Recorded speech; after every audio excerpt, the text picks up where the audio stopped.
Yo, Ascended Heroes just dropped for Pokemon. I think I'm gonna go buy some packs. Never mind. I feel like I got into the Pokemon hobby at the worst time possible, and it was around mid 2025, so getting packs has just become a living hell.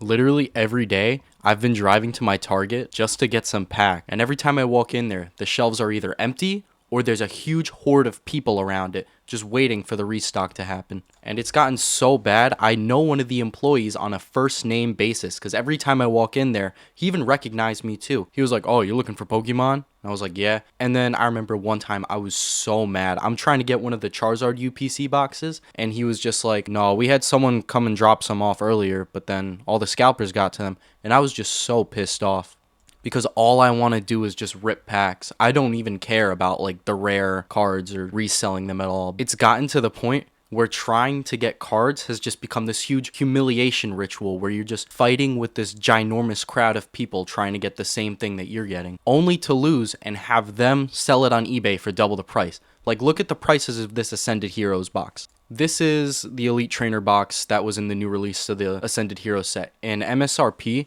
which stands for Manufacturer Suggested Retail Price, is $60, which is pretty okay for an Elite Trainer box.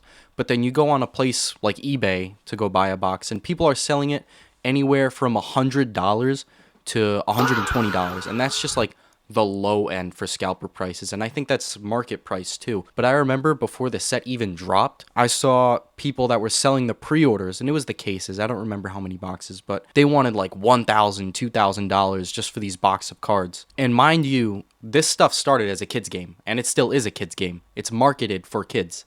But now you have people buying packs for the chances of getting like an SIR or a hit or something to just resell for a stupid amount of money. And then there's people that buy the products and just don't even open it. They just double the price and sell it. Like earlier, I caught one restock and it was pretty good. I got one Phantasmal Flames booster pack. Just one. 10 cards, that's it. It cost me like $4.99, so $5. But then I go to a place like 7-Eleven to go get a drink, and they're selling the same cards for $12 a pack, and it's just insane. But I think that sums it up to don't be buying Pokemon cards at 7-Eleven. But this stuff isn't just towards Pokemon now. Near the end half of 2025, One Piece started to get really popular, and now that we're in early 2026, now a lot of people are starting to move over to Dragon Ball. And the reason why One Piece got so popular was because Logan Paul started opening up boxes on stream, just like what he did with Pokemon. That started all this stuff. One Piece saw a huge boom. Now, I've only opened up one pack of One Piece. In that one pack I actually pulled an alt art, but it was a Chinese pack because I bought it at the mall. That pack cost me $7, but I still got a really good card. And just because I pulled a really good card out of my first pack doesn't mean that someone else is going to get it out of their first pack. I've seen videos of people opening up thousands of packs and not even pulling anything. I find it really funny how people who didn't even care about One Piece before, like, I remember me, I don't really care about One Piece, but I just pulled one pack just to see what it was all about. But these people just get into the hobby now just for the money to open up the packs and stuff. And yeah, you have some people that like really need money, but I don't think that spending thousands of dollars on packs of cards to begin with for the chance of getting a good one is the way to go.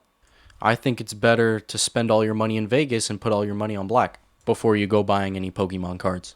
Now, even though these cards are really expensive, the prices of them fluctuate like crazy. So the price of Pokemon cards actually outperformed the S&P 500 over the long term. And because a lot of people saw that, they started crowding over to the hobby and making it all scalpers and stuff. But if you go on TCG Player, which is the price charting for recently sold and listed items and cards right now, they do everything Pokemon, Yu-Gi-Oh, all that stuff.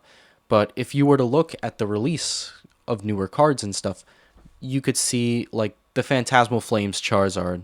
That's the hit of the set. If you were to look at the price compared to release to now, it's a huge dip. Basically like a free fall of the price. And still the card is worth like $200. But before, when the set came out, it was worth a lot more. And a lot of people, they really put a lot of money on this. Many people buy thousands of dollars worth of packs to pull this card, and some people don't even get a hit. But after looking at all this stuff, this is basically just gambling right now. But yeah, really don't know what else to say. I stream on Twitch. Go check that out. It's very fun. I'm gonna go and make another video. Bye.